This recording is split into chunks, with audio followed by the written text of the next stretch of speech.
ഓം ശാന്തി 18/6/2025.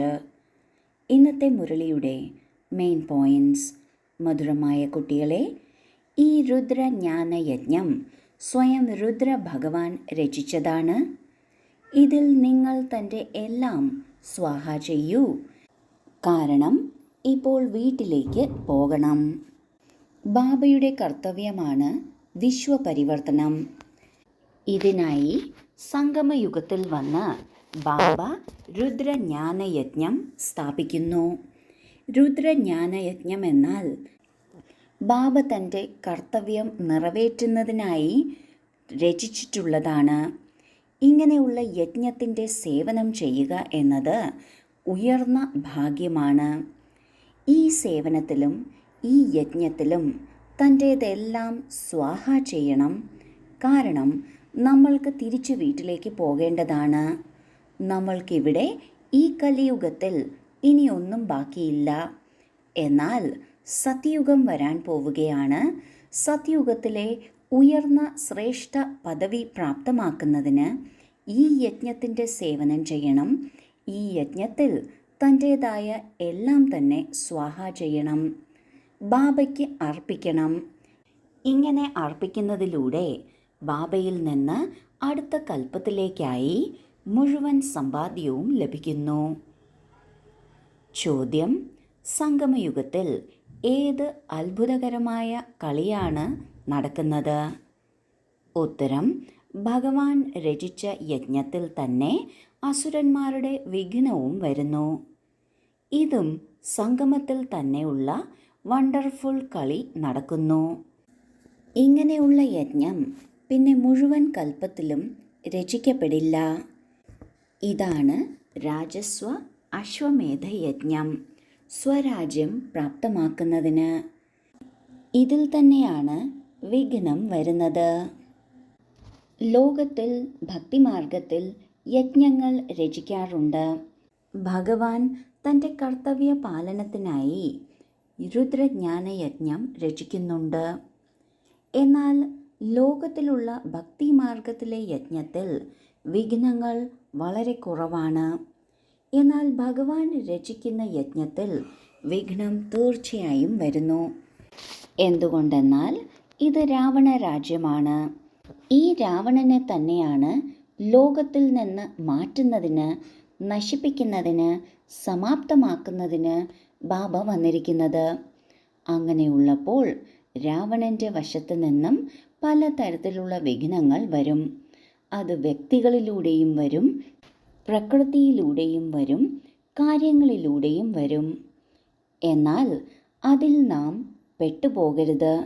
നമ്മുടെ കൂടെ ആരാണുള്ളത്, ഈ യജ്ഞം ആരാണ് രചിച്ചത് എന്നത് എപ്പോഴും ഓർമ്മ വേണം. ഇത് വളരെ അത്ഭുതകരമായ കളിയാണ്. ഈ കളി മുന്നോട്ട് പോയിക്കൊണ്ടിരിക്കുന്നു. ഇതുപോലൊരു യജ്ഞം മറ്റാർക്കും മറ്റൊരു സമയത്തും രചിക്കാൻ സാധിക്കില്ല. ഈ യജ്ഞത്തെ രാജസ്വ അശ്വമേധ അവിനാശി രുദ്രഗീത ജ്ഞാനയജ്ഞം എന്ന് പറയുന്നു. ഈ രാജസ്വ എന്നാൽ സ്വരാജ്യം പ്രാപ്തമാക്കുന്നതിനാണ്. അശ്വമേധം എന്നാൽ ഈ ശരീരമാകുന്ന അശ്വത്തെ ഇതിൽ ബലിയാക്കുന്നു, അല്ലെങ്കിൽ സ്വാഹ ചെയ്യുന്നു. രുദ്രൻ എന്നാൽ ശിവനാണ്. ഈ യജ്ഞം അവിനാശിയാണ്. ജ്ഞാനത്തിൻ്റെ ആധാരത്തിലാണ് ഈ യജ്ഞം മുന്നോട്ട് പോകുന്നത്.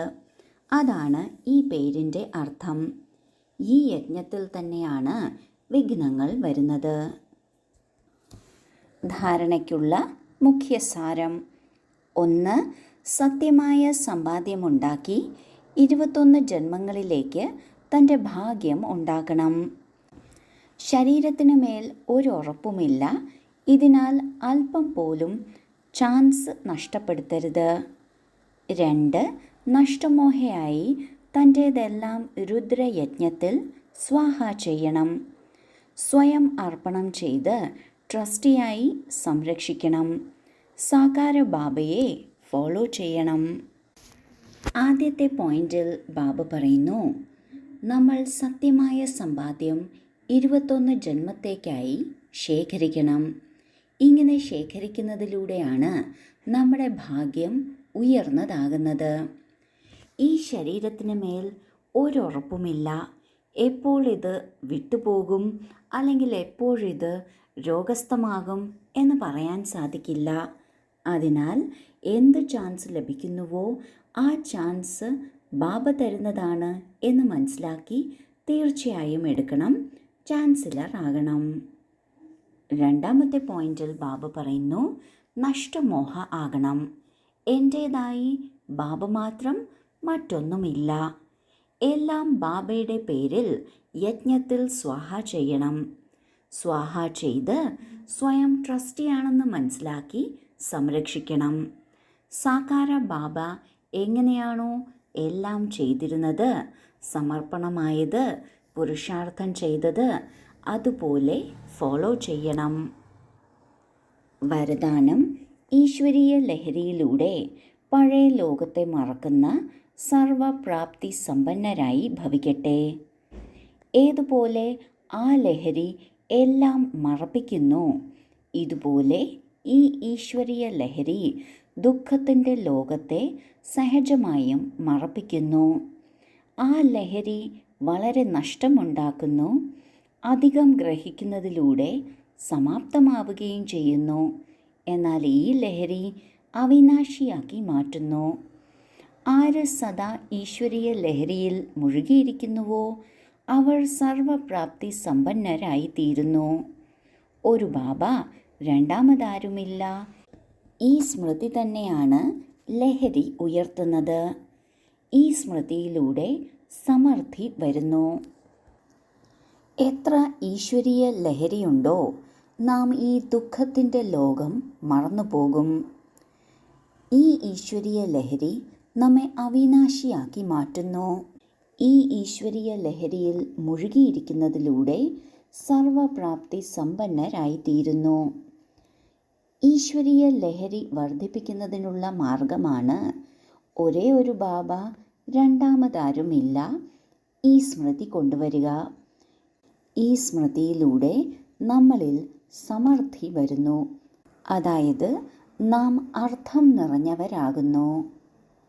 സ്ലോഗൻ: പരസ്പരം കോപ്പി ചെയ്യുന്നതിന് പകരം ബാബയെ കോപ്പി ചെയ്യൂ. എല്ലാവരിലും പലതരത്തിലുള്ള ഗുണങ്ങളും വിശേഷതകളുമുണ്ട്. എന്നാൽ ഈ ഗുണങ്ങളും വിശേഷതകളുമെല്ലാം ബാബയുടെ പ്രഭുപ്രസാദമാണെന്ന് മനസ്സിലാക്കണം.